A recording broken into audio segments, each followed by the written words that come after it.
Welcome, Agora.Community, to yet another conversation with myself and David Hubert. We have a guest that I have never had the pleasure of meeting today until just today, like right before the stream.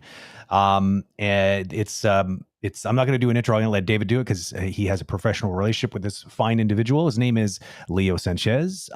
His full name is Leo Sanchez Barbosa. I never get to ask him what he actually goes by. I get the sneaky suspicion it's probably just Leo Sanchez because that's what he's put under his portrait, which you will all see for yourself very, very soon. Let's bring in David. Hello, David. Hi. A professional relationship sounds mysterious. I like it though. I like it. I didn't say what. It could be something completely unrelated to 3D. Like, I mean, for all we know, maybe build kites together. I have no idea.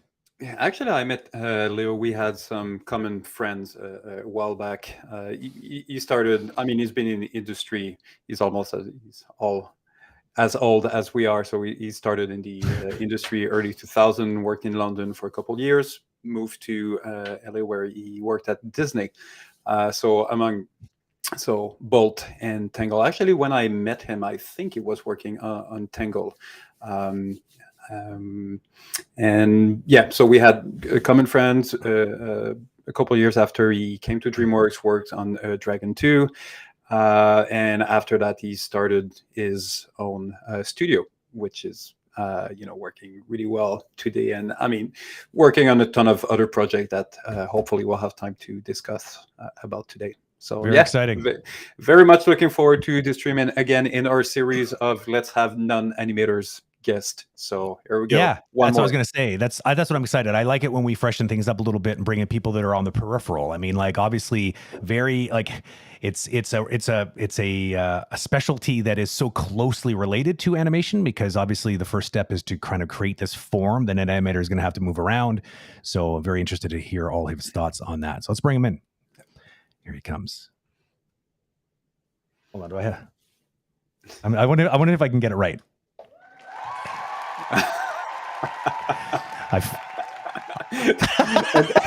You don't look impressed, Leo. I was trying to stay very still, like if actually exactly. That was perfect. That was perfect with the applause. The table around. It's just, well, the part you missed is I usually hit the wrong button. I do something really awkward like this, and it never ends well. So both of them would have worked.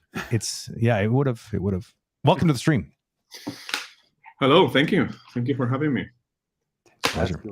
That's going to be great. In my, I did a very brief overview, and there's probably definitely more project that you worked onto. But let's just start there from your coming to America in Disney. How did that happen? From just application, being hired when you got there?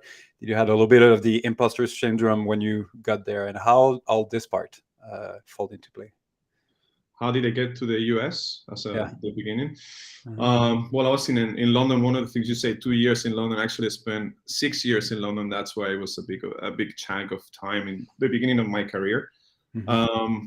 I was working most of the time for a studio called Uli Meyer, which is one of the most recognized 2D animation studios it was in London until not too long ago. And so coming from a CG background, not like 2D or classical animation, I managed to build a portfolio based on serial commercials and some of Uli's feature films that we could develop in between projects. But that was one of the places that I could really one of the few places in Europe, I think, that I could work in cartoon characters in CG, under the umbrella of Uli and his mentorship. So we worked on a movie called Valiant that was at the end distributed by Disney. After that, Disney came to do a recruitment, and I was lucky enough that my portfolio was, along this cartoon, world, and that got me a place at Disney. And that was a long story short. It's pretty much it. And what was your first project when you got to Disney? So I came to Disney for a studio they built called Circle 7, which was do you know the story about that? They were supposed to do all the sequel of Pixar movies before Disney purchased Pixar, right? Yeah. So I came in like 2 weeks after I arrived. There was the acquisition of Pixar. Disney bought Pixar. John Lasseter and Ed Catmull came on board, and the first thing they did was shut down the studio. I don't know if it was them or Pixar or whoever, but it happened. It was very dramatic. I mean, it was a lot of people left their houses and their countries to move and work for this, very bright future at Disney animation, and all of a sudden, a lot of people lost their jobs. I was lucky enough that they kept me. It was for a while. It was a period of time that were just in between, a bit uncertain, but it's just I was lucky enough to stay. And it felt very much like it was part of the deal that whatever would happen, that Disney would close down this thing that seemed to be to maybe put a little bit of pressure, because they owned the rights of all the sequels and the toys and all that. Because I know other people that left, everything behind, got to the studio, and just overnight, it's like, okay, you don't have work anymore. So it's good to know that you've been, lucky to do the transition right away to Disney Animation. No, that was good. I mean, it brought a lot of opportunities. I always think that through these times that are uncertain and a place is changing, even if it's a bit difficult, it's also the most exciting place to be. Yeah. And it was, in my case, I mean, I can speak for myself, but you get chances to work with people that normally you wouldn't, because, once you're in the chain of production, things are working differently. So it required a bit of patience on my side, but it was, at the same time, it was really great. I'm curious, because one of the things that I noticed at DreamWorks, I'm pretty sure it might have been the case as Disney as well, which is something that I did not experience in many studios in Montreal that didn't have the same budget, that didn't have the same quality of artist, is often the director, character designers, and even animation supervisor when you're working on developing a character that would do a lot of draw overs on the work of the character artist.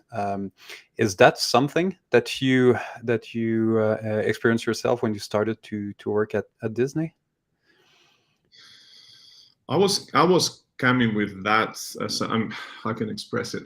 Working with Uli Meyer in London, being a 2D animation studio, that's what to me that was the best training I could get. It was the 360. It was kind of working again. I say the commercial, like a serial commercial, but to me that was one of the most kind of innovative ways of working, because you work in a small production, and in fact I think is where a lot of the production nowadays have evolved into more collaborative, more 360 workflow. And so that's really, to me, where it was a big highlight and what I got used to work that way. And 2D was, to me, a must have. I mean, working in a studio with Uli alongside his his colleagues that were amazing 2D animators, that was really part of the process, because I knew 3D before coming to London, but I really learned it properly working at Uli's studio. So it was really a big part of my day-to-day way of working. At Disney, it was an extension. I mean, it's a 2D animation studio, but at the time it was the 3D, and not necessarily the 2D was connected that well still with the let's say modeling department. Yeah. But you will have people like Jin Kim and later Bill Swap, or like outstanding draftsmen and incredible. And it's really, I mean, I'm kind of diverting a bit from your question, but it wasn't like that direct to me. I mean, in a way, I was coming from a smaller studio, and it was more injected, all working together. But at Disney, I think it happened more and more through the changes with John Lasseter and the things that happened during Bolt, which was the first kind of project that acquired this workflow. So yeah. I'm sorry, I feel I'm going around, but obviously it wasn't right away. Let's put it this way. But the people were there, and eventually just all connected really well. That you touched on something interesting. So was Bolt the first project that you worked on over there? Yeah.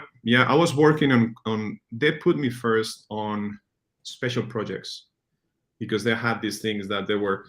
So they were directors, potential directors. They wanted people from, let's say, story supervisors and people that John Lasseter really trusted and wanted to make them, elevate them. And that's my perception, by the way. Mm-hmm. And people like Chris Williams, Byron Howard.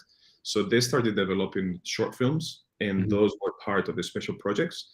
So that's where I was working. So it kind of get me a way to start working with, like Byron or Chris, and that's mostly me the projects I work on. And then eventually I moved to Bolt when Byron and Nathan Greeno, Byron and Chris Williams and Byron started to work on the project. Because you arrive at a pretty interesting time, because in between the Meet the Robinson and Chicken Little, and then Bolt, and then Tangled, I mean, the ramp up of what I can only describe as what everyone would be expecting from Disney to produce in terms of CG. So you arrive right at that time. Do you observe what happened during this time? Because it's pretty dramatic, the quality in between the first few CG movies from Disney to Tangled, and then after that, it was just like never looking back. I mean, I don't know before, because I didn't work on Chicken Little or Meet the Robinsons, but to me, it's just this transition that I was just describing to me. I mean, I wouldn't put literally names, but it's just the whole Pixar acquisition. I mean, if I could say John Lasseter as a creative head, I think had a major impact. And then Ed Catmull was amazing as well. And then the people already working at the studio at Feature, I think everything kind of shaped up, and it brought all these opportunities for everyone working at the studio to just bring something in. But I think it was really that. I mean, that moment. So it was more the leadership, the higher upper leadership in general. Because you mentioned Head Catmull. I think we're used to the name John Lasseter, of course, but I think that Head Catmull, other than everyone that read Creativity Inc., are maybe less aware of his story and the impact that he had. But if anything, he was at least as influential, if not even more, than John Lasseter, just in general, for how to lead a studio and how to let creative do their work, but still within a framework of we have to deliver a product at the end. So I can imagine the change that happened during that time must have been pretty dramatic. It was massive. I mean, to me, it was, as I said at the beginning, I think is the times that are most exciting to be at. It's and if. Yeah, I mean, to me, it's working. I was obviously an executive, and I don't know what was happening at the very top. But from an artist point of view, I mean, if we talk about Ed Catmull, you see that he will be making things happen, little changes, bigger changes, but very noticeable. And then he will be listening to all of us. He will create meetings, even lunches, dinners, and bring artists on the table and ask for everyone's opinion. And to me, that really has, that means quite a lot. So yeah, I think I have a very very fond memory of that time and of Ed Catmull, all these guys. And get into Disney. Were you impressed with the level of skills, and impressed in the sense that it can be almost like frightening when you get to those studio of, oh my God, I need to deliver. I need to not fucked it up because I might not have another chance. So was that this mindset, or it was more just a happy new adventure for you and just go with the flow? I was just going with the flow, to be honest. I mean, I even when I just arrived and all the layoffs and all of that happened, I've been, I was single at the time, and I never had any pressure. I always felt like whatever happens, I was lucky enough to say, well, if I go back to Europe, it's not a big deal, I'll be happy. And the same with work, I was quite relaxed. And then in terms of level, I mean, there was it was quite diverse. It was definitely a lot of people to look up to. Yeah. So yeah, I think I would put it that way, really. And then obviously, I mean, I always look out to me. I mean, every department, every people. I mean, and I don't want to sound like cliche or anything, but even from the production side, all from the production side to the creative. I love the top level, the third floor, where you go and it's all the visual development, to the artists, designers. That's, even though I come from a CG background, but also having been at Uli Meyer before all these years, that was a place where I really enjoy being. And it's that's what it really was. They did to me. That's technical. I mean, you go down to the other level, and then you get the massive tech guys. It's incredible. I mean, but the most immediate for me, like, again, going in and seeing Gene Kim and all these guys, I mean, that was pretty big and pretty inspiring. Yeah, I can imagine. You worked on Rapunzel, right? Yeah. So how?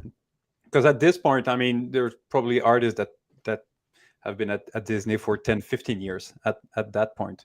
And it's often, sometime with Brent, we do some Q&A, and we just answer a question from the people in the industry. Like, I've been in industry for a long time, but it's not everyone that have a chance to climb rapidly. So how did it happen for you to be from the new one that arrived to literally being the character artist working on the main character of a big production like this one? How to explain this with? I mean, I think it sounds. I will go again back to the transition time. I mean, to the moment I was describing, that was a moment of transition and changes, and that was really it. I mean, it's I guess my skill set fit quite well at the time, and the way, I mean, working on the short films with Byron and Chris Williams kind of allowed me to kind of just do what I can do and the ways I would work, and I guess that kind of connected. It didn't really happen from one day to another. It's true that it happened pretty quickly, but the initial step was Bolt, working on Bolt himself, and a few other characters, and then immediately after Rapunzel. So yeah, but I think it's really, the studio was really hungry for change. So it was people like me, new people. We had we had a place and a voice, to show what we can. So it was literally having the skills and experience at the right timing, and when there's an opportunity, right place, right time. Definitely. I mean, that's one of the things like if I was in another studio that was just going and it has all the hierarchy and the structure is a lot harder, I think. So yeah, I think I will give credit to that, definitely. I'm curious, what, like the genesis of, like, so you said you came from CG, right? And then you kind of like, but were you always doing like if you go all the way back to where you started this journey, this artistic profession, did you always think that you would end up being like a character artist? Like, was it like? I wanted to be an animator.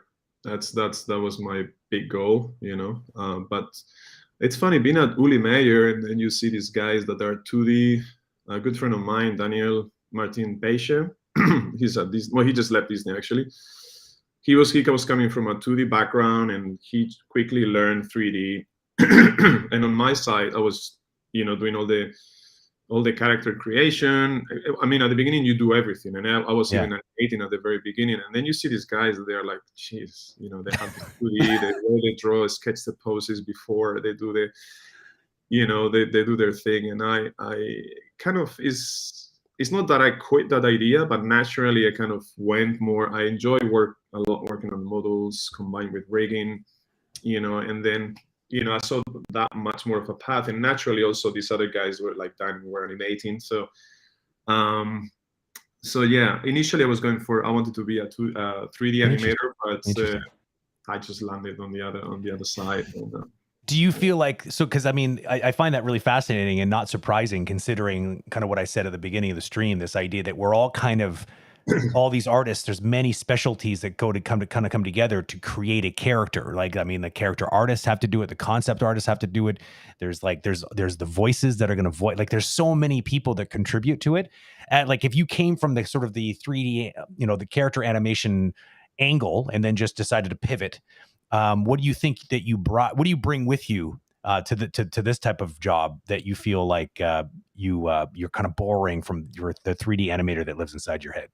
Sorry. It's kind of it's a long, confusing question. Let me try to rephrase it. I'm going to give you this, Leo. I didn't understand either. Yeah, so that's fine. Don't worry about it. So what I attempted poorly to say was, do you feel like the 3D, because I mean, you obviously did 3D animation because you were that was the trajectory you were on. What do you feel like you borrow from in your 3D animator mind to apply to the current job that you typically do? My day-to-day today, I was working on expressions, stretch, squash, timing, deformation, just the deformation of a stretch and a squash, how things there's in the movement of the shape, there's a timing in a way. You can apply timing to form. I don't want to get philosophical, but it really is. I mean, if you do stretch and a squash, I mean, you just apply the bouncing ball. Is it in? Is it out? These things. And so as simple like today, just like that, it happens already. Expressions, like posing, rigging, when you get into, I mean, I by no means I'm going to pretend to be a character TD, but I was doing a bit of rigging myself, and then that gives you that combined with a bit of that animation part, that gives you a lot of input on your modeling skills as well. Because myself, I mean, It's very artistic modeling, and one of the things that we've been pushing during the Disney time and afterwards is bringing the modeling into a much more as artistic place, and involvement. But still, I'm quite technical myself. I'm still modeling in some way, so it's a bit of. But to your question, basically, this is the areas where I think I brought the knowledge that I had in animation. Right. That makes a lot of sense. So would you say that when you're either designing or sculpting a character, you already have some of the motion in mind that this character will be doing, and so it's going to inform what shape you're going to use, the space that you are going to create for that character? I do, yeah. I mean, I try to do that. I'm not going to say that I'm always kind of, hyper connected to this thinking process, but it's in you. You definitely. Again, to me, my years, I always go back to. There is highlights. I think we all have highlights in our career. And to me, I go, the Uli Meyer part and years were like had a huge influence. So it did Disney and so forth, but. All the studio things that I was watching and the drawovers that, Uli or the other artists will do on top of the models and then how the characters will be animated and all of that has definitely a lot of input. And I don't know if I went away from the question. No, you're right on it. Don't worry about it.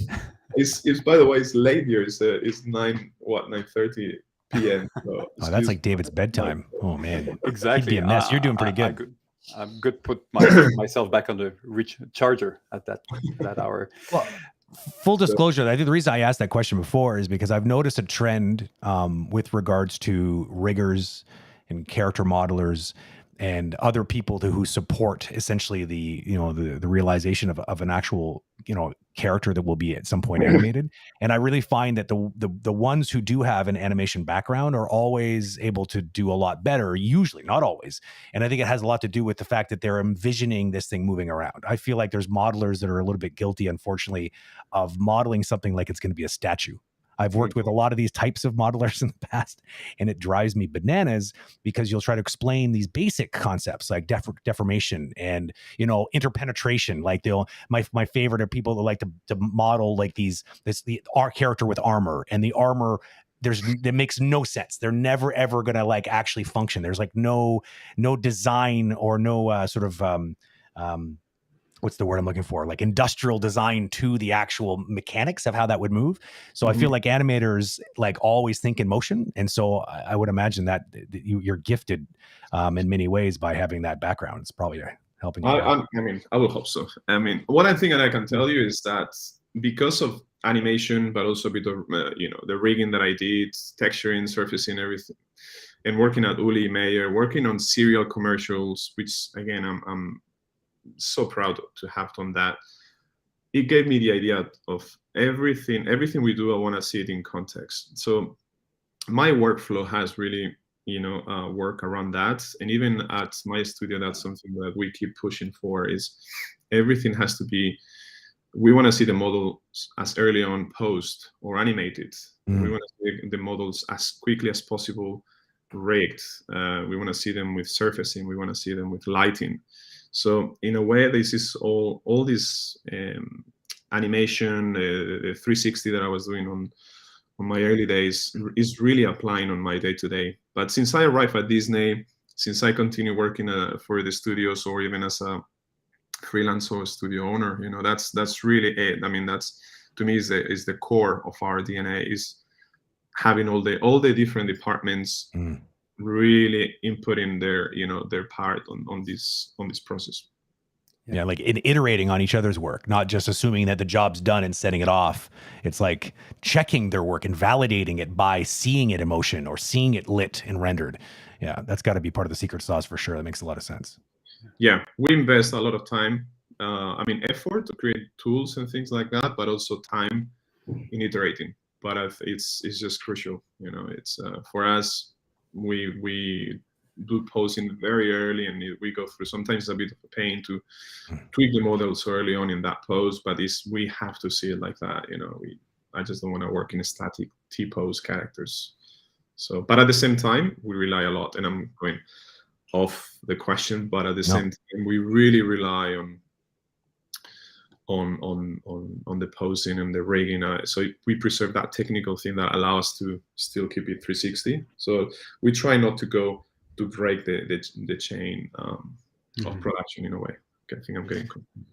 So, Brent, you mentioned that you've seen often, a department that would say, "Okay, here's an amazing statue, deal with it." Oh God. Where do you think it's just a lack of interest of what happens after, a lack of knowledge, just laziness, or something that we cannot understand? Because what Leo is saying, and he's preaching to the choir here, seems pretty obvious. Why are we getting so many time in those situations? I ask this question to myself all of the time. It sometimes just feels like departments, I feel like it's particularly bad in video game production. I don't know exactly why, but there's a resistance almost. Like it's like they don't have the foresight, or they don't have the same level of expectation of like that I would have as far as how a character would evolve into a point where it's like, I think from my perspective, what I'm always looking for a character is how can we, as an entire team of different disciplines, get the character that was conceptualized, the essence, the soul of that character, translating onto the moving frame, like making sure that it comes to life and it still feels like that character in some ways, And I don't feel like everyone thinks of it like that. They'd like, oh, I'm just going to make sure that the mesh is amazing. Oh, I'm just going to make sure that the rig is so technically precise, and people tend to silo a little bit. I don't know. Yeah. Well, that's really the part that we push all the time for, is just how to get that sketch, the original idea on the screen without having to wait for a year down the line in production. That's, to me, it's one of the first things that when I really left DreamWorks to start my studio was to really do that. Everything started by how can we bring modeling into development? How can we do that without having modeling involved with the character designers and really working in that context and anticipating problems down the line and solving design problems as well, or challenges. And then I wanted to do the same I think every department has the same impact. So when I started in creating the studio was to breaking walls that sometimes you find them in the studio, or more often than not, not having these walls, really be able to inject that rigging, all the departments that I just said before. Animation is crucial as well. And that's, and again, once again, for me, the key, the answer is, besides obviously the talents that you need to have the right people, is iterating, just going back to that commercial production thing, where you have 2 months to do a full-on commercial, and you need to have all the departments working together next to each other, and then you blocking the character, the other guy is animating it. And to me, it's really that kind of paradigm of work that I try to embrace. And as of now, it's never perfect, but to me is the closest, the best way to get to what you're talking about. Yeah. I was just going to say really quick, I feel like studio / project culture, and also the just the how do I say this, sort of the sometimes people tend to be a little territorial on their part of the job. I think that is part of this equation here. And the other part is that, you need to have people, like you say, people need to understand that that's how you make a really good character, to come to life. I feel like sometimes maybe some people are not getting on board because of the status quo. Well, they've never done it like that before, so why bother? They've never tasted what happens when there's a pure fusion of all these crafts coming together to really make sure that they're all working together to make something great, rather than just doing their individual little part. A good example I would use is, back in the day, it was a big argument with regards to performance capture. The idea of using motion capture to capture performance. We don't have to go back too far to find a day where it was all done for very big games. They would capture the body, where they would record the voices for a story, and then they would actually go and hire a different actor to get in a suit and then try to pantomime to that body. And there were people that were doing conferences on this and swearing that that's the way to do it. But I remember being on the other side of the fence going, no, like if we can find a way of making sure the technology allows us to bring all those things together and capture one single performance. But it was amazing how many arguments were on the other side. It was like maybe even in some cases, a disinterest in exploring what would happen if we were to, quite literally collaborate much more closely together, those fields. So I don't know. It's very weird. Like, it's interesting because if you said you started like a studio with this mindset, that seems like the perfect place to create characters, because you have, like, from the onset, it's a studio culture. It's like, that's how we do things here. It's like we iterate on everyone, like we work together on this. Yeah. I think when you're in a small team, it's maybe easier to do it. It's more when you scale, and now you have department, and you have department director, and you have all that, and you have to talk to two coordinators before being able to have that meeting with the other supervisor. This is where it usually becomes tricky to keep this same collaboration mindset. Yeah, you need to be strategic. I mean, we're going through that, scaling up and not losing that. I mean, when you're like a smaller team and you have like 5 to 10 people counting all the different disciplines, and you don't even need at that point production management or anything. Like you can just work as a whole team. I mean, that is kind of easy and it's very dynamic. The moment you need to scale up is when you need to be paying a lot of attention, that you don't lose that dynamic feel to it, and collaborative things. So, and every day we are really evaluating this, because that happens really. That's actually something that I'm interested to. That I don't think that we've ever discussed. What was the motivation to start your own studio? How did that happen? Because we've went in a similar situation of being artists. That we didn't go to business school or whatever, but yet we have to start a business. So how was the motivation in this journey for you to start your own studio? There were a few. One of them is, it's not by order, but let's say I never felt like I wanted to go up the ladder at Disney, or when you're at the studio and things happen, this is the natural way that things are gonna come your way, and it really never was my motivation. Again, I was in a place personally, in a personal place that I could, had no pressure. As I say, I had no family, or I was single and I was young, and I could just try, and so that was for me. Like I from the very beginning, I never saw myself, let's say, at Disney kind of going into the ladder of supervisor and blah blah blah, that. So that was one of the things. And going, so then from there, what you have left, is you can continue working as an artist. The studio at that point try to fit you in the structure, which is great as well. And I'm super grateful. But sorry, I need to think about this a little bit to express it properly. But basically, it's just I felt like being outside the studio, Disney or DreamWorks, it was the only way to do what I wanted to do without having to run into any walls of politics. It was really that. And then I have to say, the studios were really supportive, both at Disney and at DreamWorks, to support that idea and try out. But I wanted to have that freedom of working with whoever I felt that it was the person for the project, and at the time, in that moment in time, not having to deal with, again, for that with that structure, walls, politics, you name it. And then also there was an aspect also on a personal, and there was something actually personal, which was I wanted to be able to work with any artist in the world, and I wanted to be able to be anywhere in the world. And that was, if you're at the studio, you cannot do that. At the time, it was very difficult to bring people freelancing from the outside, bringing people, let's say, if I wanted to work with that guy in Japan, and bring him, it's just logistically, it doesn't work that way, or it wasn't. Nowadays, obviously, because of what happens, it does. And obviously, you guys, you know better than anybody else how this thing works. I mean, it's in your DNA as far as I understand. But yeah, that was one of the things. And also for me, I was looking into be able to be in LA, be back in Europe. I wanted to have a bit of that to the worlds. Do you feel it?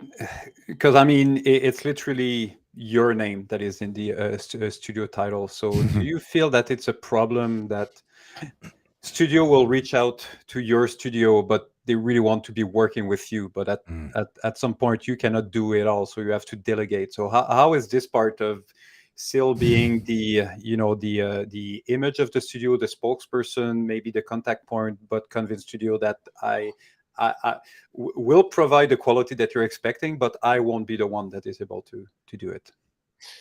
Yeah, I mean, this question is in my mind even today. Just now we're looking at branding and how to start putting things out there, and should it be Leo Sanchez, should it be whatever else. It happened naturally because I started myself 2012, going to the attorney, starting the company. What name? Well, I don't know. I mean, it's my name, so let's start like that. So it wasn't really something that I really thought of it, or I had like a cool name that I wanted to have for my company from the very beginning. I could have put whatever name. It doesn't matter, because for the company, I could say it's just me, and that's just like a brand name that I use. So anyway, that's the way it happens, and that's why it's my name initially. But to your question, I mean, I think there is two sides. I remember like from Uli Meyer when I was working for his studio. That's what happens, and I overhear sometimes, or just chatting with him, it could be a bit of a curse, because as you say, clients are always going to be asking for you, and then to scale up, it's more difficult.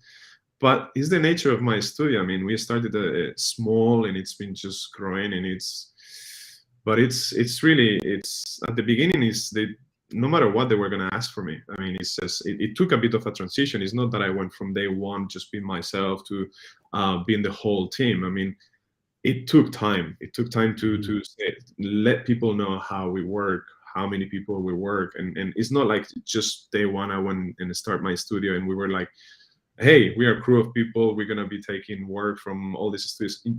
So there was a bit of a transition. Now, like today, I'm thinking about this and I don't have an answer. I see pros and cons for both reasons. Sometimes I'm tempted to just go with another name. But then it feels like I need to rebrand myself, and questions arise again. And so it's you, or it's going to be somebody else. So I've got a solution for you. It's easy. We'll just clone you, and you'll change the name to Leo Sanchez's. Right? It's a small change. You won't even have to rebrand. The logo can stay the same. It's perfect. So there's multiple. That's right. There's multiple you, and everyone gets a piece of you this way.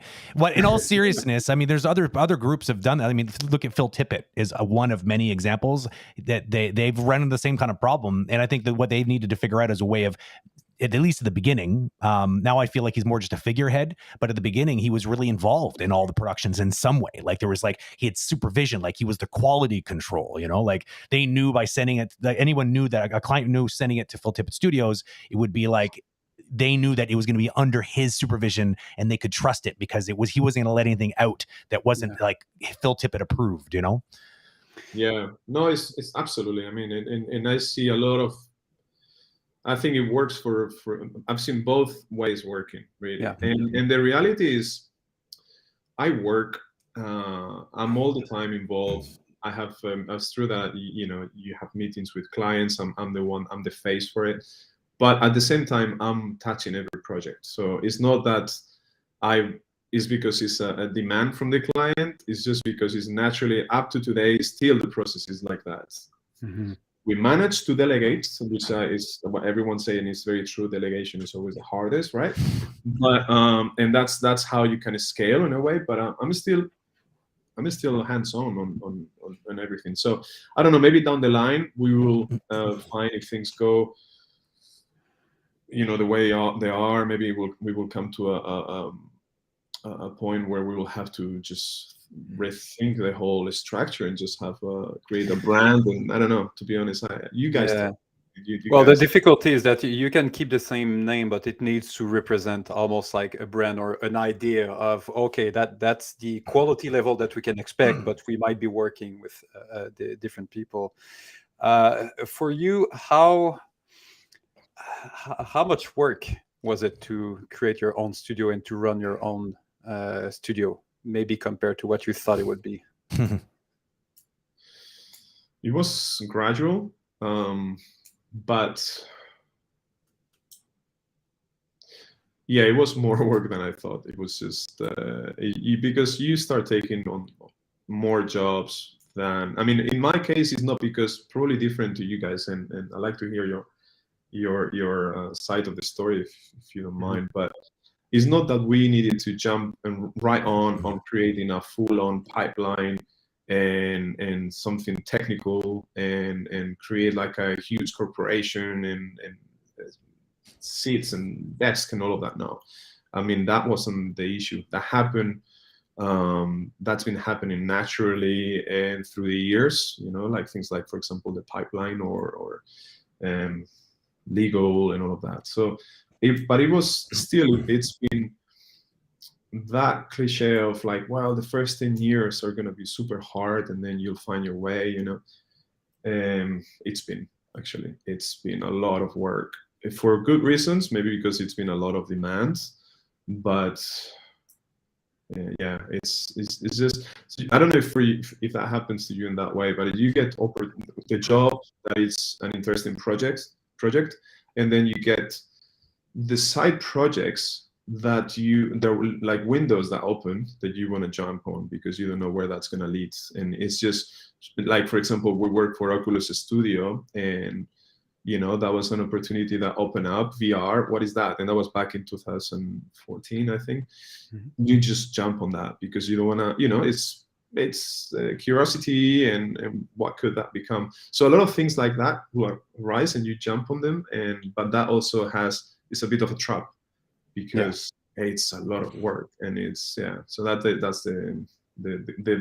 was probably for me the most difficult aspect of entrepreneurship. Yes, skating is super. I mean, it's already not easy to just create a studio or a business to start with and have a service or a product that people will actually pay for. But I agree that scaling this is definitely the hardest part. I don't know if there's a good way to do it, but what it feels like is because the more project you have, the more people you need. The more people you need to bring on board, the more project you can take. So you're going to take those extra projects, but now you need more people. So it very much feels like you're on this train that is moving forward. There's no railway in front of you. You're building it. But on top of that, the train is going faster and faster and faster. So all the supply chain of material that you need to build this railway in front of you needs to accelerate as well. So you need to make sure that, whoever is cutting the wood, to make sure that you'll have the perfect piece of wood, like in 2 months, it needs to be dealt now. And the more it grows, the more the more time it takes to manage all of this. So that's not easy. And then you get to a point that you understand that, because often and I can relate to what you said, that you didn't want to deal with the big studio politics, because yes, the bigger the studio, the more politics there is. And then you start a small studio, like, okay, now we can do whatever we want. And then you start to grow, and you get to a point that, oh my God, I do not know what everyone is doing anymore. So you kind of start to understand, like, as you're growing, and then you start to ask yourself your question, well, do we want to still grow? Maybe we want to stop there. And then you stop there and you have this amazing project that comes in, and like, well, I cannot pass this one, so let's just put this one on top of the plate. So it's a balancing exercise. I have no idea if there's a formula, but it feels like, we improvise, but based on educated guess of how, based on our experience. and all that. And most of the time we're barely making it, in the sense that we just have enough people to take all of those projects, but 2 more projects and it would just derail, and then you lose control. And this is often when business just collapse under their own weight. And ideally you don't want this to happen. Yeah, you don't want to die of success, right? I mean, that's yeah. I think you're right. I mean, you guys, I don't know about numbers and the projects that you have, but obviously it's in a way it's also based on a scale. For us, we haven't, besides some projects where we had to scale in a more obvious way. I mean, in general, we haven't been going that far, but I completely agree with what you're saying. I mean, it's tricky, very tricky. And the amount of work is very difficult, because you're on your own boss, so you don't really have a limitation on the amount of hours that you can put into your own business. So I'm pretty sure that at some point you were struggling as well between the private and work balance of, oh my God, how many hours did I do, and why am I constantly tired now? And well, that's something I'm still dealing with. I mean, it's sounds again like a cliche, but it's when our hobby becomes our job, and so on, and the snowball keeps rolling, and then you become, you start your own business, and then you put more energy and then more time, and it's really easy to lose balance, So I'm trying to stay healthy, stay safe, but still I'm trying to find ways to find a more regular time schedule, and start at a decent time and finish at a decent time. But when you figure that out, let me know, okay? Because well, same thing you guys tell me, because I think that's the usual struggle. But it seems to be life these days, right? Whether if it's work and you combine it with family and all of that, it just gets very tricky. But for us, it's been I'm getting better, and then by also scaling and doing it the right way, not losing control. That's what we're trying to do right now. I'm kind of finding I'm putting more focus more than before into the, let's say, production and management and a bit of training as well, and getting getting the right people. So it feels like that's the route where in some other cases I was really putting more just the muscle and the time, and it's not really a good formula. Yeah. Did you ever feel that it might impact your love for the craft in general, or it didn't get to this point yet? It did, actually. It happened. At some point. I had less and less of those moments where you're like in the zone, and then you like, I love these moments when you're like working sometimes late, and before, when I was working at Disney, that will happen every day or every other day. When I was at DreamWorks, the same thing, and then on my own it will start to be every other day, and then eventually it will become more like you're in a constant race. You need to deliver the quality and manage this and manage that. I believe we delivered, but how is my passion and my entertainment and those moments? I felt at some point that I was getting a little bit burnout, and that's when we pull back a bit, and like now we put the focus in a different way. So we have also managed to find a production that really allows that we can really focus in one, because that's the other thing when you have a business in a studio, is like you cannot just rely on, like I'm gonna do 2-3 characters for this project. No, you need to keep feeding the machine, besides the other windows that they were opening that I was telling you that you want to take on, so it's too many. Your view has to be in many things. Now we're managing to really focus on less projects, but of a higher scale, which is great. And there's also almost a point where you need to start to be a little bit, I don't want to say selfish, but think about yourself, because physical and mental health you need to maintain those, because otherwise, if you're the leader of your studio and you just burn out and you disappear for 3 months, no one is going to benefit from. But that's assuming we don't figure out the whole cloning thing, because he can just burn out his clones. True. And just keep going, right? Remember. Leo could just end up being like this disembodied head floating in some sort of like mad scientist like dome, and he just has his drone. It's I mean, come on, it's fine, right? Maybe I'm not who I am. Maybe it's not me right we don't now. even know. Oh, That's true. you know. Oh man, Yeah, right. plot twist. I did not see that coming. Leo, you mentioned some of the cool project that you were working on, and I wanted to ask about the windshield washer, windshield wiper. Thank you. I was looking for what was it? How did that happen, to be in touch with Alberto Mielgo? Because from what I've from what I know, that's a project that's been going on for quite some time already before it got ready. So how did you get involved with it, and maybe discuss a little bit about working with Alberto? I knew Alberto from London. I don't know, back in 2002 or something like that. And I mean, the day that he arrived at the studio and he showed his demo reel, was like everyone was blown away already. I mean, we stay friends, and I always love his work, as a 2D painter and art director and visual piece dev artist, animator, everything. Then he moved to LA, and then we became closer friends. We were hanging out all the time, and yeah, we were just, it's just conversations will happen, and at some point we did a little test. I was very curious about translating his approach to painting and characters and all of that into 3D, and because it's kind of very graphic. I mean, I always see that the way he stylized. I mean, I'm not gonna try to put words into his approach, but let's say you get his paintings. They're very tangible. The lighting feels very physical in a way. It has reflections. But I don't know, if it just feels right? It's so appealing at the same time. It feels graphic, and how could that be translated into 3D and into the characters?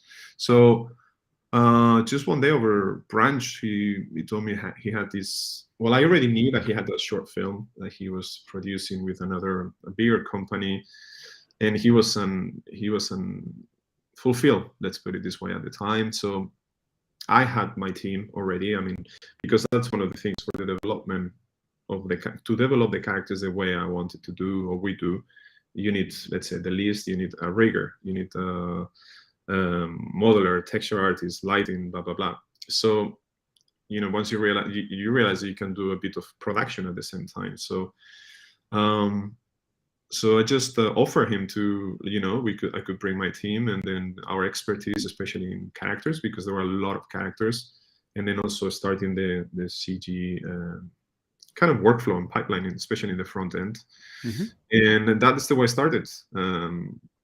And I can, and then, so yeah, it started like that, more as I will help you, I will do it more as let's say, I will be your vendor in a way, but in a much more controlled way than a bigger company. And then kind of felt natural that eventually we became a co-production and co-finance, and it became a project by Alberto Mielgo. It's his idea, his direction and everything, but it's something that we co-produce at the end of the day. So yeah. I'd be so intimidated, like that. This man's work. He's such a visionary. Everything I see of his is just like, I don't even know how to start. Yeah, it's so prolific at the same time. I mean, it's like he produces so much. It's incredible. So yeah, how is it to work with him? Because we had a chance to collaborate with him on 2 projects, and he's a pretty intense genius in the sense that you need to channel his creativity. At the same time, you don't want to be in the way. You want to be on his good side. But the amount of just the outpour of creativity is it is quite something. So how was your collaboration with him? I think you put it in good words. I mean, that would be pretty much it. I mean, I would say that Alberto has, you put it in better words than I would put it in a way, because it's been intense, it's not that I'm choosing my words. It's just that I'm trying to be true to the process. It's been 5-6 years, and it's been a co-production. So, it's I've been, we've been trying to support each other. It's true that he's basically, as you put it, he's got that view. He's the thing is, he's very strong about what he likes, and that's boom, that's the way it is. And sometimes it gets you a little bit of, well, wait, let me, that's, it's a bit of that, but it's it's been difficult in along these 6 years. It's been areas that it's been tricky, but it's I would say that it's part of the creative process. So I don't know, man. I don't think I can tell you that I'm just gonna keep going around and around. I think you put it in really good words. That has this vision, is a strong artist that goes, and it can be a little bit intimidating and intense in some areas, but ultimately, if I can say, whatever happened through the process, and I don't want to sound a bit kind of leave it everything in a nice way, the output, the outcome, now we have the shorts, and then you're like, well, that's that, it was worth, but at the same time, we divided in good ways. That Alberto he was the director. I could do more in the character creation, develop the tools that we did for that, the craft on all the character creation, and then we provide to him whatever on our knowledge was on the technical side, but then the back end was his part. So that's something that we could separate pretty well. Well, I have to say the end result is pretty spectacular, like most of the work that's being doing. He has a style, and it's consistently of super high quality. And something that I've also, and I'm pretty sure it was the same thing on those short, is when you look at the animatic that is building, it's just like those could be piece of art on themselves. Just how we bring life to his own storyboard. You know exactly where it is going. So he sold me with his animatic of the windshield. It was incredible. I mean, that's his secret sauce, right? Those animatics of his are legendary. I saw the whole thing boarded with music, and you could just what if the feelings you get watching the short film, if you get feelings, I mean, that's what I was getting looking at the animatic already. And I think that's really, besides everything I told you, why I wanted to jump, and how naturally happened working with Alberto. But also a big selling point was, I mean, it's a 15-minute short film. It's not not something that you jump on like every day, right? The animatic was like, well, here there's definitely something. And it was I never saw anything directed by, besides his sketches or his clips that he would do. That was the first time that I saw something directed by Alberto Mielgo, and it was like, wow, yeah, that's there was something good here. That's something. Yeah. I've never worked on a project of his, but I've met a few people who have, and it seems like that's it. Like it's like he's. I mean, you can see it at the animatic stage. It's clear, like he sees the whole film. Like it's like as if it's already done in his head. It seems like it's a very hyper specific, very crafted feeling to what his vision is, and then it sounds like he's just like a laser beam trying to get to that all along. Yeah, I mean, for everyone that had the experience of working for directors that don't really know what they're going and what they want, and they hesitate, everyone should have the opportunity for a day to work under Alberto's supervision, just to have a taste of what it is to have someone that is 300% intense and knows exactly where it's going, and has a track record of producing amazing work. What's interesting is that, like, I feel like if you were to get that experience and get both of those experiences on both ends of the spectrum, they both come with their challenges, right? Like both of them. One challenges are like it's devoid. It's like a vacuum of information. They don't really know what they want. They'll know it when they see it. And on the other side, it's like this hyper focused sort of push towards a singular specific thing that, like, unless you nail it, it'll be very difficult to get it approved. Like it's like they both are challenging for sure. I would imagine. Yeah. Can you? I was asking you, what projects did you work on with him? We worked on the Watchdog short film that he Okay. released. Cool. We worked just a little bit, actually. Jacob and two other animators worked a little bit on the Witness, just in the animation. Nice. And we just completed another project with him that is not released yet, but that's going to be The one that pretty he just amazing. finished? Yeah.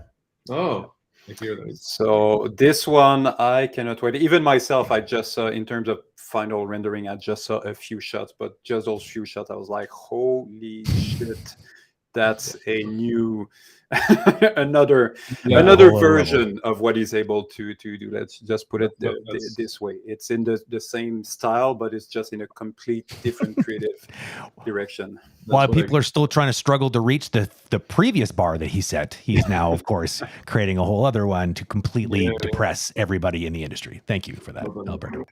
Yeah, this one will be pretty intense.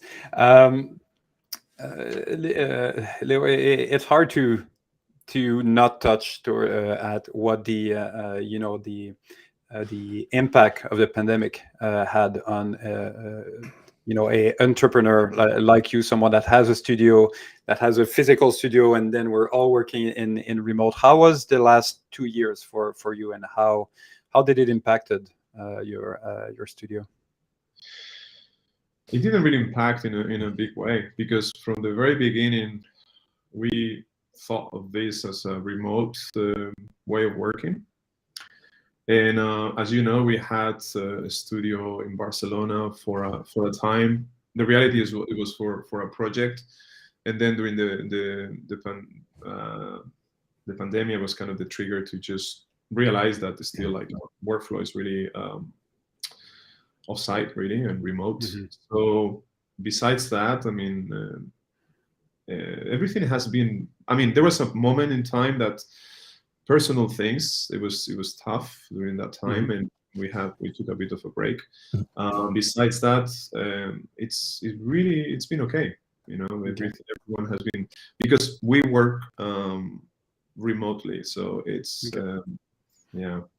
we didn't really have to do a big shift in that aspect. So the studio was literally just for a project that, for I imagine security or confidentiality reason, needed to be on site. So is that it? Not a bit of that location, and also as I told you before, I wanted to.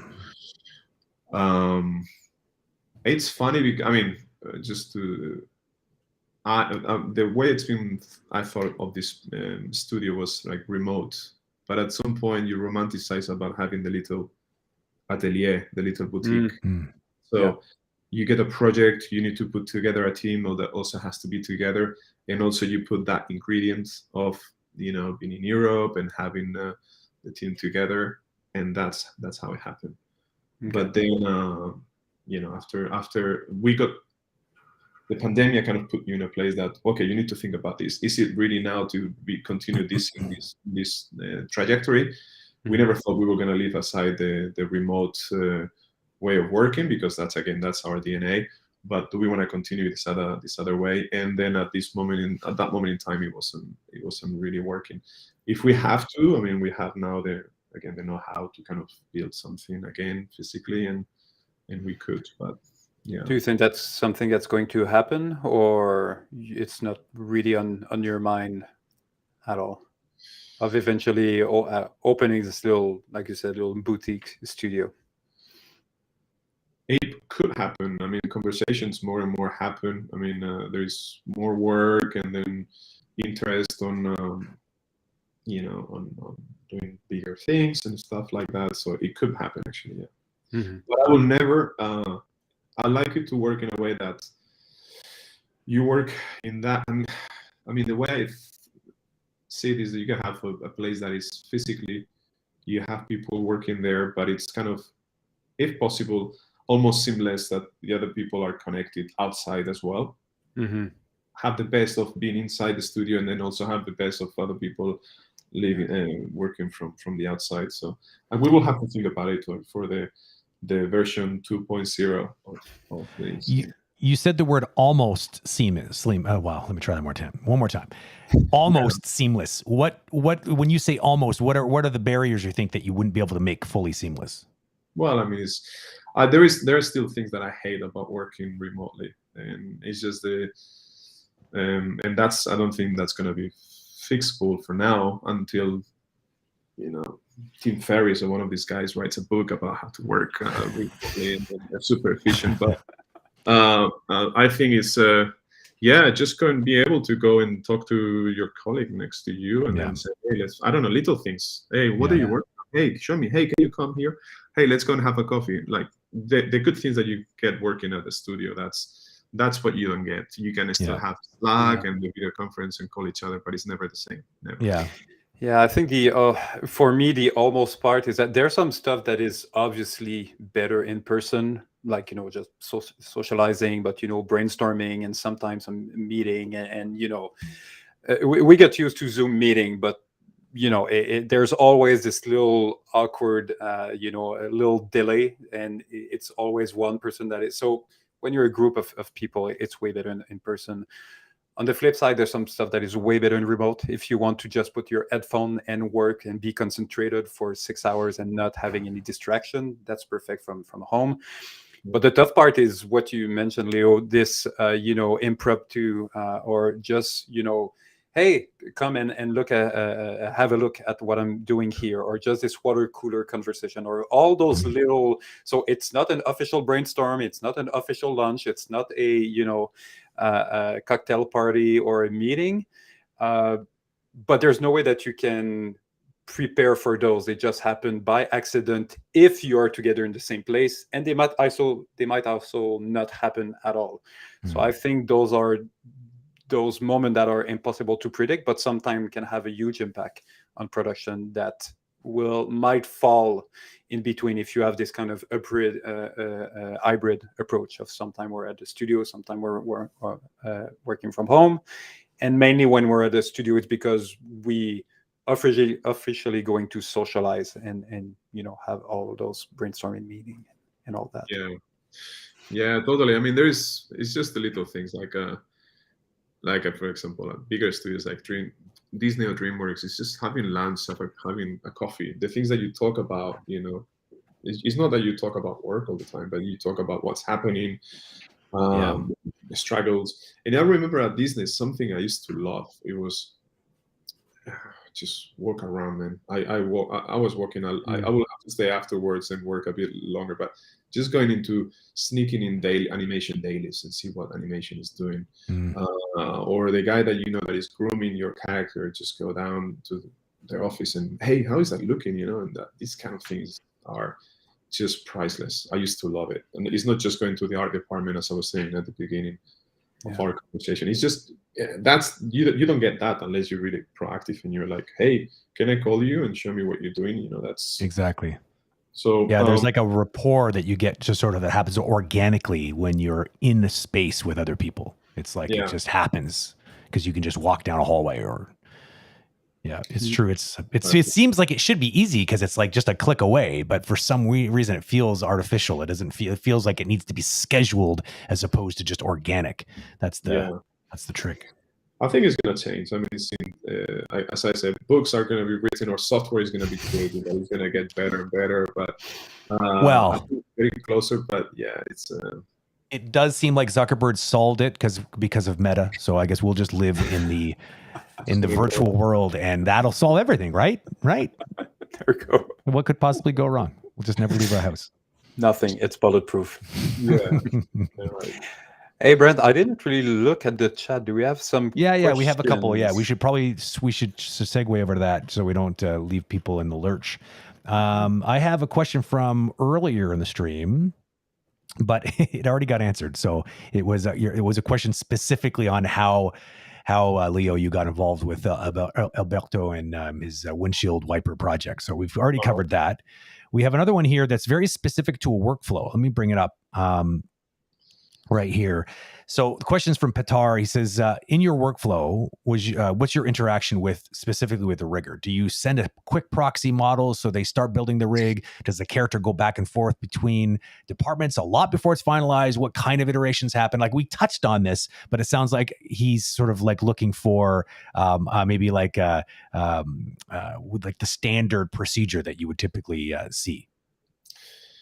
Yeah, so we rough in the model as quick as possible, but still like with a decent shape. Depending on the project, we might have universal topology for the scheme or not.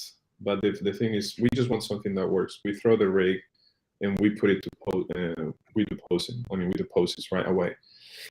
The key is that the rig that we have has to be versatile enough that we can scale it. We call it creative rig. So you can scale proportions, you can even sculpt, you can do a lot of things with this rig that we use at this point. Okay. And then from there, anything that we apply to it, I want to be able to retrofit it into the neutral, into that work in progress neutral. So if I scale the head, or if I make the limbs thicker, or I could even actually go and sculpt connected to the rig still, that I want that back into the neutral. So that's why I'm against about the digital maquettes, that they look beautiful, but they're like nicely sheeted. I'm not against. I mean, if I get like a Ken Melton sculpture, or any of these amazing guys, I mean, obviously you get other sort of input there that is very valuable. But in our workflow at that point, no digital maquettes, no baking. Everything has to stay connected, and we just want to retrofit everything back to our neutral. We do that. We keep working on the model. We keep connecting to the rigger, to the rig through the rigger, and we keep updating these poses, and we keep going on that circle. So it's interesting. So this it's almost like a pre-production rig. It's some sort of special rig that's specially designed for this process, to keep it light and nimble for this exact kind of iteration. Yeah. It's something that we don't put that the core of the rig, it goes through production, because the information that we find about joint placement and all of that, we want to keep it. Yeah. But it has a lot more things that we use at that stage, that then we would do like the onion thing, that we just peel it off and let it, stay in pre-production. So yeah, that's the way we do it. That's awesome. So it's funny because I don't think I've ever worked on a production where they have exactly that process, like where it sounds like you've just committed to essentially the right way to do it, and you've built an entire pipeline around it, which seems like music to my ears. Yeah, totally. That's where our effort continues going. I mean, and we invest time and energy just in that.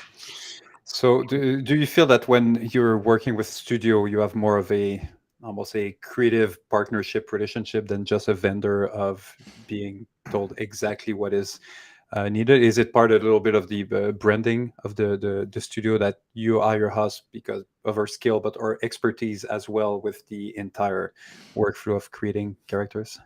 Yeah, I mean, we've been super lucky. I think there hasn't been a project that we felt that it was just a service. Not that comes to my mind. If there was, probably I just erase it from my mind. But no, I think in general we get a lot of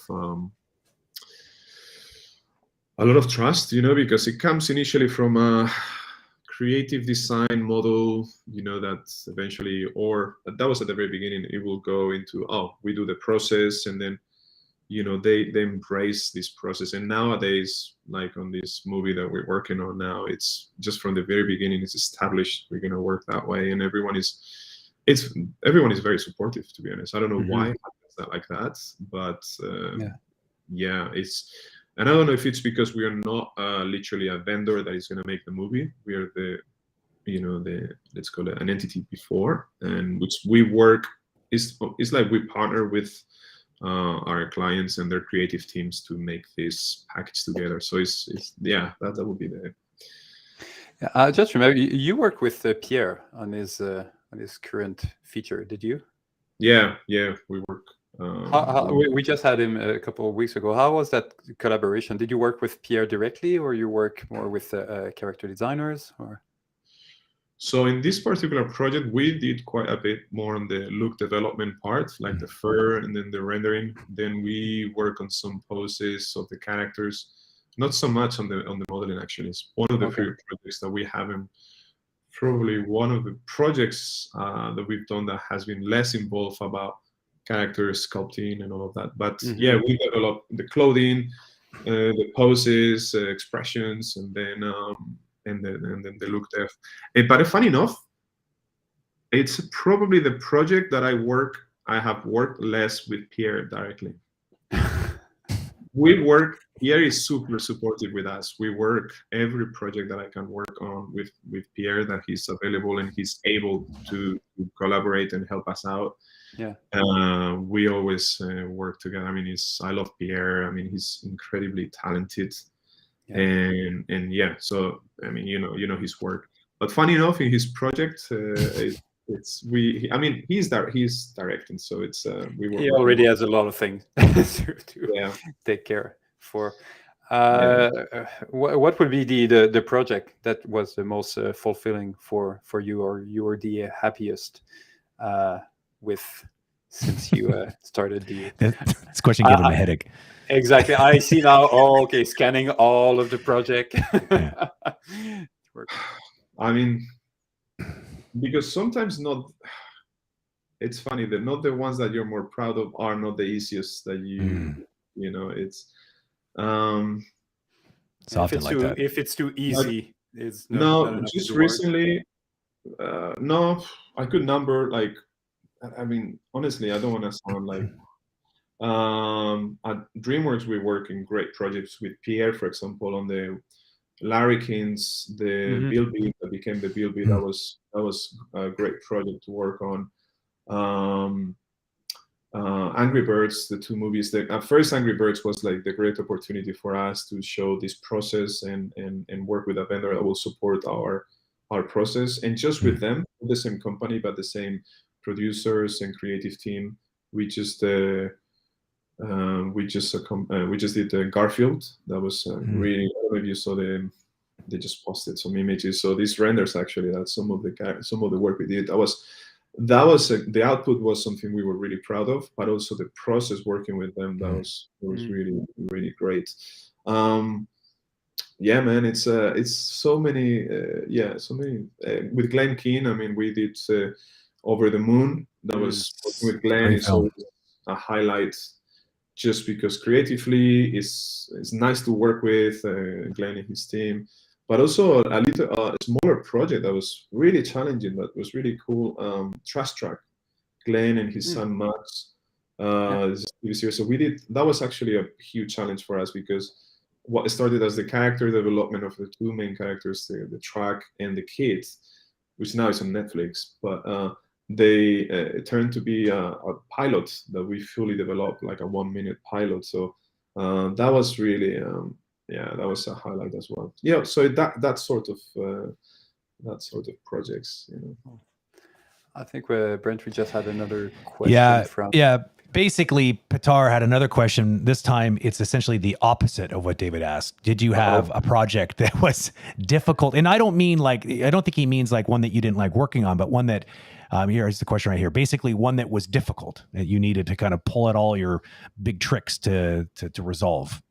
Something that was a challenge. Oh, it's not that I don't want to say. It's just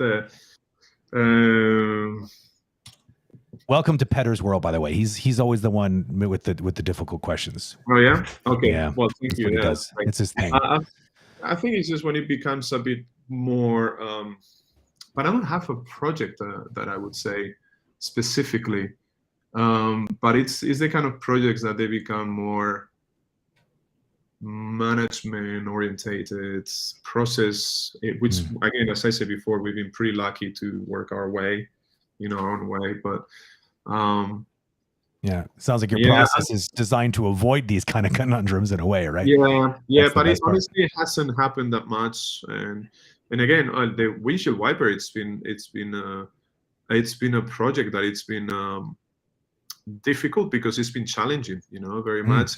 and doing on this, on some occasions it was on the side, some other occasions we managed to find the time at the studio to do it. But that was really challenging. And for that one, there was you just keep going. That there is no other way really. Yeah. So I don't have a really good answer. No problem. Just grinding your way forward out of it. Yeah.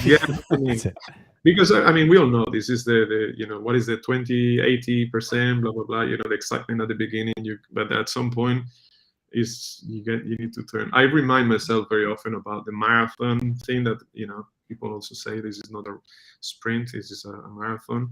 Yeah. So it kind of naturally I have built in that patience. I think we all work in animation, we have to have that, right? It's so yeah, this is not an impatient person's world, that's for sure. Yeah. How do you foresee the future for your studio? So I want to, with these projects we're working on, and the way I say that we are developing more pipeline and be more efficient and so forth, I really want to master that. I don't think we will master it completely because that's more of an evolving thing, but I want to, that's what we want to reach. That say, that this machine is really working, and now where we were spending time on, let's say, processes, now we can focus on the creative part to just even keep elevating things. That would be one. And then we are looking for windows. Might it be creating IPs, new personal projects, storytelling. I think that could be also a way, but that would come afterwards. Yeah. Maybe in the new year, once we have this first phase done. Probably getting into pursuing more a bit of production or development. And do you see yourself in the same role that you are now, or slowly evolving into doing something else as the machine is becoming more and more autonomous? I want to get out of redundancies, things that I still do. I think, but I still want to have my hands a little bit on it. I don't think I'll completely, unless things change drastically or dramatically. I think I will still be working in the models. I think, at least for now. I like that. I think it keeps me attached to the characters and to the work. But I do a lot of work that is easily still nowadays. That it's we have great artists and talent that can eventually handle that. Not because it's highly, because you can delegate it basically, and that's what I want to do. But my position, is, as you know, it requires more and more time on management or supervision or clients and all of that. So I think that's probably So maybe less of the supervision and management and more hands off, and being able to say, oh, that project is interesting, this little project is interesting, oh, I have my own project I'm going to bring and push forward. Yeah, I can see more of that, especially we have a project that involves more the development of as a story and things like that. That could be or something that is more out, because we always at the end of the day working for other projects, for other stories, for other studios. Maybe we can create our own. It's that could be something quite rewarding and interesting for us. Yeah, but we don't lose contact with what we do. That's one of the things that I'm so sure about. We do character creation, character development. This is once again, this is our DNA, and we love doing the craft. I love that craft, and it's enough. We intend to continue doing it. So so it's almost spending 10 years to build your own studio that you'll be able to use eventually to work on your own project. That sounds like a pretty great master plan if you can survive this decade of hard work. That would be good. It's build something at least is worth, and you can be proud of after a while, because years go by so quickly. I can't believe that we are reaching the 10-year in a few months actually. So it's already. You started in 2012. Yeah, March 2012. Yeah. So Wow. Right. It must feel like you blinked it just disappeared that time. scary, huh? Another 10 years is like, Yeah. yeah, that's The last couple of years hasn't helped much. It's sort of like a black hole of time. yeah. I seeing that I mean, we're wrapping up here, but I just wanted to ask one last question here that, considering that not all, but I think probably the vast majority of the people that are in our audience tend to be more in the animation spectrum of digital art. I'm curious, is from your very unique and very experienced perspective, is there something that you wish that they knew, or like, it could be a pet peeve, or it could be like something that you wish all animators better understood about the world that you live in? What would that one thing be? People are starting mostly, you say?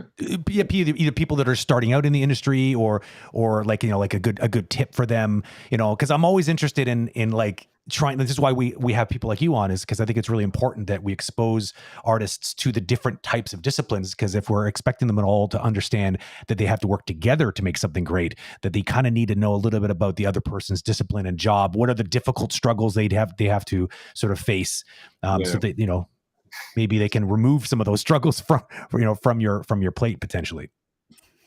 Well, I mean, I'm sure that half an hour later I'll have a much better answer than now. I know, kind of a deep question. Well, I mean, it's just, again, it's the end of the day, some of it. But one thing that is usually I get asked this question, but it's more for people starting in the industry, and I think it's a lot of it comes to me to have like, as I say, our DNA goes back into the 360, knowing every department what it's doing. And I think to me that's really important. So I'm gonna name it, let's say, the serial commercial approach. Just is if you can, I mean, knowing more about, not meaning like just getting specialized in every single department, but if you're a student, and I mean, if a student, I'm like a beginner, and someone has a chance to work on commercials, that's one thing that I would say, number one, before jumping in a bigger studio, because that great idea. But then other than that, I think that's one of the things that I found at the studios when I arrived. Coming from my previous experience, everyone was in their, in the box that was created at the studio for them, but it was very difficult to connect between departments. So I would probably say that. It's great advice. Basically, like try to find a way of living in the shoes of other sort of disciplines so that you can better understand them, right? Like the commercial example is because it's very famous, that industry, for having to wear many hats. Small boutiques, you're a CG artist, you're doing the character modeling, you're doing the animation, you're doing like all the things. And so you build an appreciation for all those steps, basically, right? Yeah, that's what I would say. I mean, that's to me something that is key. Yeah, absolutely. And then you specialize yourself in what you like and what you love doing. I never became an amazing rigger or the other departments, but I had a good career. Yeah, you can speak that language with them. So that's you don't need to go through a small studio to get this experience, but it definitely helps if you do, because they kind of force you to be master your own craft, but be aware and practice a little bit of what is before and after. Yeah, exactly. Well, gentlemen, it's 2 minutes over the time. I would like to thank you both very much for your time and your energy, your experience. Yeah. It was awesome to have you on the show, Leo. Thanks, you for having me. It's been very, very easy. You made it easy for me. So well, that's good. We'll let you go rest now. Yeah, that's it. Yeah, it's late for you. It's like, what is that, 10:30 right now for you? 10:30 p.m. Yeah. Okay. Well, thank you very much for staying up late just for us. No, my pleasure. So yeah, thank you guys. And absolutely. See you soon. Cheers. See you in the next one. Thank you, Leo. Another conversation with, you blink your eyes and it's done. So an hour and a half kind of goes very, very quickly when you have these awesome casual conversations with these amazing people. So I'd just like to thank again, Leo Sanchez, for being our guest. Thank you, chat, for being here. Stay animated. we're happy to have you in the community, but you don't have to actually animate to be to make that make sense. When I say stay animated, just sort of a thing I say. But thank you very much for being part of the community. It means a lot to us that you're kind of around and you're here to ask the questions. And we put these streams together for you, after all. So it's nice to always see you come out to these. So until the next one, when we have something interesting, I should probably say really quickly, tomorrow night, we're going to be doing something kind of, Tuesday nights are our random nights where David and I are experimenting with different formats. So tomorrow night, we're doing this sort of debate. I'm not going to tell you who the guests are yet, because to be completely honest, it's a little bit in flux, but I can tell you that David and I are going to be there, and I can tell you that at least one other person is going to be there, and we're going to be debating. We're going to look for some big topics that are kind of polarizing and people have different opinions on, and then we're just going to have at it. These things kind of happen naturally on our Q&As, because people will ask a question and David and I react to it, and sometimes we'll play both sides, but it will be the point of this particular stream to try to play both sides, just to kind of give some perspective, because the truth usually lies in the middle of these kind of issues. It's never a black and white thing. If it was black and white, it would be pretty easy. So there's the tease for tomorrow night. Thanks again. See you guys around. Cheers.